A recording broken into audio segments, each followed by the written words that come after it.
ihame ry'umunsi muri kumwe na Revera Prophet Ernest NYIRINDEKWE.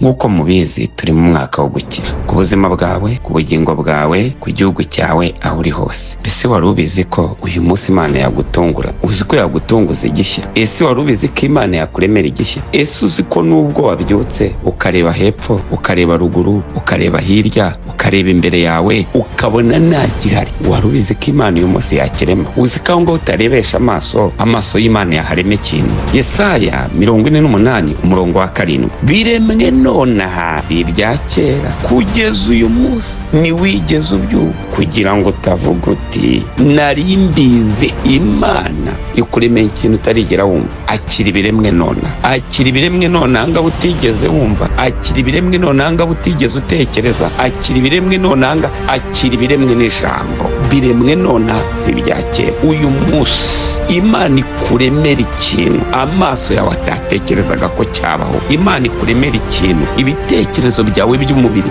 bitatekerezaga ko cyabaho. Imana ikuremera ikintu kandi iri jambo uryakire nk'ubuhanuzi bwa Bibiliya. Iri jambo uryakire nk'ijambo rya gihanuzi. Biremwe nonaha si ibya kera kugeza uyu munsi ntiwigeze ubyumva. Shoje nkubwira ngo ibukuriwe kuko biri mu bigize amahame.